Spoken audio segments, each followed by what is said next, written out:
નમસ્તે મિત્રો, હું છું ગોપાલ ઇટાલિયા. આજે તમને ખૂબ અગત્યની એક માહિતીની જાણકારી આપવા માટે આવ્યો છું. સામાન્ય રીતે હું એવું કહેતો નથી કે વિડીયો શેર કરજો, કેમ કે એ તો સૌની પસંદની બાબત છે. પણ આજે હું કહું છું કે કરજો જ, કેમ કે બહુ મહત્વની માહિતી છે. ધારાસભ્યને પણ આ માહિતી કોઈ આપી નથી, પણ આ તો મારી પાસે ગમે ત્યાંથી આવી ગઈ તો હું તમને આપું છું. હું જે અત્યારે ડોક્યુમેન્ટ તમને વાંચી સંભળાવવા માંગુ છું એ ડોક્યુમેન્ટના મુદ્દા નંબર 5 ની અંદર એવું લખ્યું છે કે સંબંધિત માનની ધારાસભ્યશ્રી અને માનની સંસદ સભ્યશ્રીને સમયસર જાણ કરીને તેઓને ઉપસ્થિત રહેવા જાણ કરવાની રહેશે. મને તો કોઈએ જાણ નથી કરી, હું ધારાસભ્ય છું, પણ મને જાણ થઈ ગઈ છે તો હું આખા ગામને કહી દેવા માંગુ છું. હકીકતમાં મને 15 દિવસ અગાઉ જાણ કરવી જોઈએ, પણ મને કોઈએ જાણ કરી નથી. મારા હાથમાં સરકારનો પરિપત્ર છે 8મી ઓગસ્ટનો, 8 ઓગસ્ટ 2025 ના રોજ. મિત્રો, પરમ દિવસે એટલે કે 15મી ઓગસ્ટના દિવસે, પરમ દિવસે 15મી ઓગસ્ટ આપણી દેશનો સ્વતંત્રતા દિવસ છે. જોકે ભારત દેશના નાગરિકો હજુ ગુંડાઓથી, માફિયાઓથી, નેતાઓથી, સરકારથી અને ભ્રષ્ટ અધિકારીઓથી આઝાદ થયા નથી. એટલે આઝાદી દિવસ આપણે ઉજવીએ એ સારી બાબત છે, પણ હજુ આજે ઘણા બધા પ્રકારની આઝાદી હજુ બાકી છે. સરકારે એવું નક્કી કર્યું છે કે 15મી ઓગસ્ટના દિવસે ગુજરાતના તમામ ગામડાઓમાં ગ્રામ સભા યોજવામાં આવશે. ગ્રામ સભા એ અત્યંત મહત્વનું પ્લેટફોર્મ છે, અત્યંત મહત્વની બાબત છે. દરેક ગામના યુવાનોએ આમાં રસ લેવો જ જોઈએ. કોઈનાથી ડર્યા વગર, શરમાયા વગર, પોતાની જ્ઞાતિના સરપંચ હોય કે પોતાની જ્ઞાતિની પેનલ હોય તો પણ ડર્યા શરમાયા વગર જો ગ્રામ સભામાં રસ લેશો તો તમે તમારા ગામનું ઘણું સારું કરી શકશો. 15મી ઓગસ્ટના રોજ ગુજરાતના તમામ ગામડામાં ગ્રામ સભાનું આયોજન કરવાનું સરકારે નક્કી કર્યું છે. તમારા ગામની ગ્રામ સભા કેટલા વાગ્યે રાખવાની છે એ તમારે સરપંચ અથવા તલાટી મંત્રીને પૂછવું પડે, કેમ કે આ તો બધું ગુપ્ત બંધ બારણે ઓન પેપર ઓફિશિયલી બધું લખાઈ જાય. ગ્રામ સભા થઈ ગઈ, ગામમાંથી ખૂબ સારો પ્રતિસાદ મળ્યો, એવા કાગળિયા લખાઈ જાય, સરકારમાં વયા જાય, સરકાર ખુશ, ગામના તલાટી ખુશ. તો તમારા આખા ગુજરાતના તમામ ગામમાં 15મી ઓગસ્ટના દિવસે ગ્રામ સભાનું આયોજન કરવાનું છે. એનો ટાઈમ તમારે તમારા ગામના આગેવાન પાસેથી ફરજિયાત જાણી લેવો જોઈએ. નંબર 1, ગ્રામ સભામાં કોણ જઈ શકે? ગામની મતદાર યાદીમાં જેનું નામ હોય, સ્ત્રીનું, પુરુષનું, આ જ્ઞાતિનું, ઓલી જ્ઞાતિનું, ગામની મતદાર યાદીમાં જેનું નામ હોય એ દરેક વ્યક્તિ ગ્રામ સભામાં જવા એને અધિકાર મળેલો છે, એને સત્તા મળેલી છે. ગ્રામ સભાની અંદર કોઈ પણ પ્રશ્ન લેખિતમાં કે મૌખિકમાં પૂછી શકાય છે.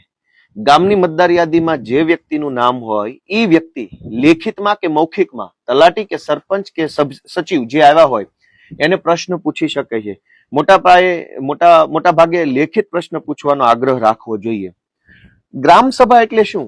તો કે એક છે લોકસભા, એક છે વિધાનસભા અને એક છે ગ્રામ સભા. દેશની સરકાર એટલે લોકસભા, જેમાં દેશને લગતા ચર્ચા નિર્ણયો થાય. રાજ્યની સરકાર એટલે વિધાનસભા, જેમાં રાજ્યને લગતા નિર્ણયો થાય. તો ગામની સરકાર કઈ? ગામની સરકાર એટલે ગ્રામ સભા. જેમ વિધાનસભામાં ધારાસભ્ય હોય એમ ગ્રામ સભામાં ગામનો સભ્ય હોય, લોકસભામાં સાંસદ સભ્ય હોય. તો લોકસભામાં સાંસદ સભ્યને જે સત્તા મળી છે એ જ સત્તા ગામના સભ્યને ગામ સભામાં મળેલી છે. વિધાનસભામાં ધારાસભ્યને જે સત્તા મળેલી છે એ જ સત્તા ગ્રામના સભ્યને ગામ સભામાં મળેલી છે. ગામ સભામાં તમે શું શું રજૂઆત કરી શકો? ગામના કોઈ પણ પ્રકારના રોડ રસ્તાઓ, નાળાઓ, પુલિયાઓ, ગામનું સ્મશાન, ગામની આંગણવાડી, ગામનો પાણીનો સંપ, પાણીની ટાંકી, ગામની સરકારી શાળા, ગામમાં દવાખાનું હોય તો દવાખાનું, ગામની અંદર પશુ આરોગ્ય કેન્દ્ર હોય તો પશુ આરોગ્ય કેન્દ્ર. ગામની અંદર જે કંઈ પણ સરકારી બાબત હોય એની સ્પષ્ટ, ધારદાર અને બેધડક રજૂઆત ગ્રામ સભામાં ગામનો સભ્ય કરી શકે છે. પણ ગામના સભ્યને ખબર હોય તો ને. ગુજરાતની સરકારે 8 ઓગસ્ટના રોજ આ જાહેરનામું બહાર પાડ્યું છે અને જાહેરનામાના 5મા પોઈન્ટમાં એવું લખ્યું છે કે ધારાસભ્યોને જાણ કરવી. મને તો આજે જાણ નથી. આજે 13મી તારીખ છે. 8 તારીખે સરકારે જે નિર્ણય લીધો એની જાણ 13 તારીખે પણ ઓફિશિયલી મને કોઈએ નથી કરી. પણ મારા ભાઈબંધ, દોસ્તારો, મિત્રો છે એમની પાસેથી મને આ માહિતી મળી ગઈ એટલે મેં તાત્કાલિક અર્જન્ટમાં નક્કી કર્યું કે હું વિડીયોના માધ્યમથી તમને જણાવું, કેમ કે ટીવી વાળા આપણને આવું ક્યારેય બતાવશે નહીં. ટીવીમાં બધી વાતો જે જનતાને બિલકુલ કામની ન હોય, જનતાના જે જીવન છે એને લાગુ જ ન પડતી હોય, એવી બધી બાબત ટીવીમાં આવશે. આવા મહત્વના મુદ્દા ટીવીમાં નહીં આવે. એટલે એ જવાબદારી મારી છે.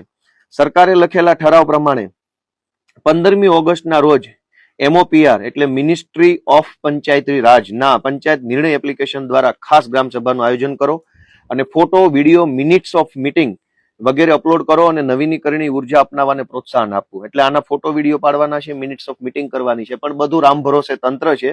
ગામના યુવાનો ગ્રામ સભામાં રસ ન લે તો ગામના જે કાંઈ ભાજપના આગેવાનો હોય પોતાના ઘર મેળે 5 હગાવાલાને બોલાવીને સહીઓ કરાવી અને ગામ સભા પતાવી દેતા હોય છે. આ ગામ સભાની અંદર સરકારે PM સૂર્યઘર, PM કુસુમ, PM જનમન, DA, JUA અને બાયોસેક પર ગ્રામ પંચાયત સ્તરે એના ડિજિટલ ફોર્મેટ તૈયાર કરવાનું સરકારે લખ્યું છે. સોલાર રૂફટોપ અને સોલાર પંપની યોજના માટે ઓનલાઈન અરજી કરવા માટે ગામજનોને પ્રેરિત, પ્રોત્સાહિત ને મદદ કરવાની બાબત લખી છે. SA સિસ્ટમ માટે 6% વ્યાજ દરે લોન માટે સ્થાનિક બેંક સાથે સંકલન કરવાનું સરકારે લખ્યું છે. જોકે આ બધું કાગળ ઉપર છે, આનું કઈ મહત્વ હોતું નથી. કાગળ ઉપર હંમેશા એટલું બધું સારું લખ્યું કે આપણને એમ થાય કે અમેરિકા વાળા અહીંયા આપણા ગામમાં આવવું જોશે રહેવા માટે. એટલે તમે રસ લેશો, તમે ભાગ લેશો તો અને તો જ સરકારી તંત્ર સુધરશે. બાકી કોઈ એક વ્યક્તિથી ક્રાંતિ આવે એવું બનવાનું નથી. હજારો ગામડાના હજારો યુવાનોએ પૂરી હિંમત સાથે ગામના કામમાં રસ લેવો જોશે. સરકારે લખ્યું છે આમાં કે સૌર ઉર્જા માટે પંચાયત ભવન, આંગણવાડી, શાળાઓ, આરોગ્ય કેન્દ્રો, ઉપકેન્દ્રો અને સ્ટ્રીટ લાઇટ જેવી સામુદાયિક માળખાગત સુવિધાઓની ઓળખ કરવી. PM કુસુમ હેઠળ જૂથ આધારિત સૌર પ્રોજેક્ટ માટે જમીન એકત્રીકરણ અને લીઝમાં સહાય કરવી. બાયોગેસના લાભાર્થીને બાયોગેસ આપવો વગેરે વગેરે બધું બહુ સારું લખ્યું છે આમાં. આ ગ્રામ સભામાં ગ્રામ્ય કક્ષાના તમામ કર્મચારીઓ ઉપસ્થિત રહેવાનું છે, જેમ કે ગ્રામ પંચાયત મંત્રી, ગ્રામ સેવક, આરોગ્ય કર્મચારી, આંગણવાડી કાર્યકર, શિક્ષકો, જિલ્લા તાલુકાના તમામ વિભાગના વર્ગ 1 અને વર્ગ 2 ના અધિકારીઓ વગેરે લોકો આ મીટિંગમાં હાજર રહેશે અને ગામના લોકોને સાંભળશે અને ગામની અને પ્રોગ્રામ નક્કી કરશે. આ કાર્યક્રમના એજન્ડાની આગોતરી જાણ ધારાસભ્યને કરવાની છે, પણ ધારાસભ્યને કોઈએ કંઈ કીધું નથી. પણ આ ધારાસભ્ય જરાક પ્રોએક્ટિવ છે, એટલે ધારાસભ્ય જાતે જાણકારી લઈ આવ્યા છે અને ધારાસભ્ય તમને જાણકારી આપે છે. ગ્રામ સભાના કાર્યક્રમ દરમિયાન રાજ્ય કક્ષાએથી, જિલ્લા કક્ષાએથી અને તાલુકા કક્ષાએથી ગ્રામ સભામાં ભાગ લીધેલ મહિલા, પુરુષો અને ગ્રામ સભામાં થયેલ વિશિષ્ટ કામગીરી, સાફલ્ય ગાથા અંગેની વિગતો આવરી લેતી પ્રેસ નોટ પ્રસિદ્ધ કરવાની રહેશે. હવે સાફલ્ય ગાથા શું છે? ગામમાં પેવર બ્લોકમાં ભ્રષ્ટાચાર થાય, ગટરના કામમાં ભ્રષ્ટાચાર થાય, મેટલ કામના, રોડના કામમાં ભ્રષ્ટાચાર થાય, પાણી ટાંકામાં ભ્રષ્ટાચાર થાય, અને સાફલ્ય ગાથા શું લખવાની? ગુજરાતમાં લગભગ 1, 2, 5 એવા જૂજ ગામ હશે કે જેમાં બહુ વાંધો નહીં હોય. બાકી તમામ ગામના લોકો એટલું બધું ખરાબ હાલતમાં જીવવા મજબૂર બન્યા છે કે એમાં શું સાફલ્ય ગાથા લખવાની? પણ દોસ્તો, આમાં 9મા નંબરના મુદ્દામાં એવું લખ્યું છે કે ગ્રામ્ય કક્ષાએ ખાસ કરીને યુવાનોમાં ટ્રાફિકને લગતી સંવેદના ઉભી કરવા માટે ગ્રામ સભામાં એજન્ડા તરીકે માર્ગ સલામતી અને ટ્રાફિક જાગૃતિ થકી ગ્રામ સુરક્ષાનું પ્લેટફોર્મ પૂરું પાડવું. એટલે સરકાર એવું કહે છે કે ગ્રામ સભામાં યુવાનોને બોલાવજો ને એને ટ્રાફિકની જાગૃતિ આપજો. કાકા ગામમાં રોડ જ નથી, ટ્રાફિકની જાગૃતિ પછી લાવો, પેલા રોડ જાગૃતિ લાવો. ગુજરાતના તમામ ગામના રોડ તૂટેલા, ફૂટેલા, ખાડાવાળા, ભંગાર, બેકાર હાલતમાં છે. સરકાર એમ કે છે ટ્રાફિક જાગૃતિ ગામડાના યુવાનોમાં લાવો. પહેલા તમે તમારી રોડની જાગૃતિ લાવો, હારા રોડ બનાવતા થાવ. માણસ હાલી ન શકે, વાહન તો નહીં, માણસ પોતે નો હાલી શકે એવા ભંગાર રોડ છે, ટ્રાફિક જાગૃતિની ક્યાં કરો છો? એટલે આ ગ્રામ સભા 15મી ઓગસ્ટ 2025 ના રોજ આયોજન કરવાનું ગુજરાતની સરકારે નક્કી કર્યું છે. મિત્રો, ગુજરાતના તમામ ગામમાં ગ્રામ સભા થવાની છે. તમે રસ લેશો તો પ્રોપર રીતે થશે. તમે રસ નહીં લો તો પંચાયતની અંદર બંધ બાયણે 7 લોકો ગ્રામ સભા કરી કાગળ ઉપર ફૂલ ગુલાબી બધું ચિત્ર બતાવી કે અમારું ગામ તો અમેરિકા જેવું થઈ ગયું છે એવું બધું લખી સરકારમાં ઠરાવ મોકલી દેશે કે બધું થઈ ગયું, રેડી, ફોટાય પડી જશે, વિડીયો પડી જશે.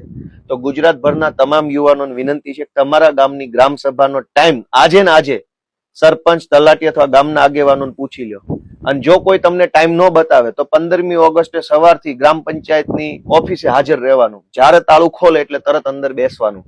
વિડીયોગ્રાફી કરવા ઉપર કોઈ પ્રતિબંધ નથી. સરકારના ઠરાવમાં ક્યાંય લખ્યું નથી કે વિડીયોગ્રાફી પર પ્રતિબંધ છે. વિડીયોગ્રાફી તમે તમારા મોબાઈલથી શાંતિપૂર્વક રીતે કરી શકો છો, કોઈ મનાઈ નથી, કાયદામાં કોઈ પ્રતિબંધ નથી.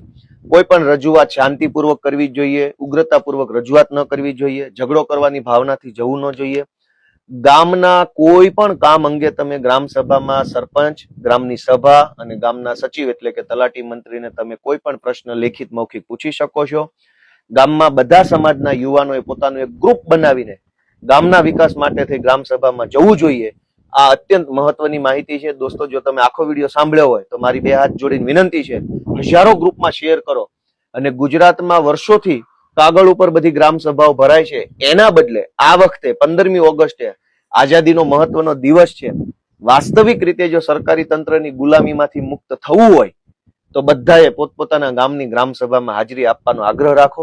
પહેલી વાર જશો, આટલા વર્ષોથી તમે ગ્રામ સભામાં નહીં ગયા હો, અથવા તમને બોલાવ્યા નહીં હોય, અથવા તમને ખબર જ નહીં હોય ક્યારે ગ્રામ સભા આવીને ક્યારે ગ્રામ સભા જતી રહી.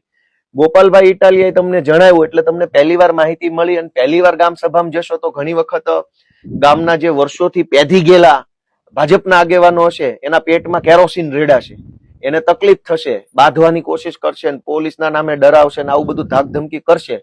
પણ તમારા ગામનું ભલું ઈચ્છતા હોવ, તમારા ગામનું સારું થાય એવું ઈચ્છતા હોવ તો તમારે તમારા ગામની ગ્રામ સભામાં વટથી ફરજિયાત જવું જ જોઈએ. પહેલી વાર જશો તો તકલીફ પડશે, પણ પછી દર વખતે જવાનું ચાલુ કરશો તો સિસ્ટમ સુધરવાની શરૂઆત થશે. જે ગામમાં સરપંચ નથી, વહીવટદારનું શાસન છે ચૂંટણી નહીં થવાના કારણે, એ ગામમાં પણ ગ્રામ સભા થશે જ. તો વહીવટદાર હોય ત્યાં પણ ગ્રામ સભા થવાની છે, સરપંચ હોય ત્યાં પણ ગ્રામ સભા થવાની છે. ગ્રામ સભામાં મુદ્દો રજૂ કરવા ઉપર કોઈ પ્રતિબંધ હોતો નથી. તમને ખોટી રીતે તલાટી મંત્રી કે કદાચ ગામના કોઈ સરપંચ રોકે તો તમારે એ વાતનો પરિપત્ર માંગવો જોઈએ કે ભાઈ હું કેમ નહીં પૂછું. ગામનું સ્મશાન, ગામની આંગણવાડી, ગામની શાળા, ગામનું દવાખાનું, ગામની પાણીની ટાંકી, ગામનો રોડ, ગામનું બસ સ્ટેન્ડ, ગામના વીજળી વિભાગના કોઈ વ્યવસ્થા, કઈ પણ પ્રશ્ન ઉપર, ગામની રસ્તા બાબતે બધું જ તમે ગ્રામ સભામાં લેખિતમાં પૂછી શકો છો, જવાબ માંગી શકો છો. મહિલાઓ પણ મોટી સંખ્યામાં ગ્રામ સભામાં જાય એવી મારી લાગણી છે. સૌને મારા જય કિસાન, જય જય ગરવી ગુજરાત.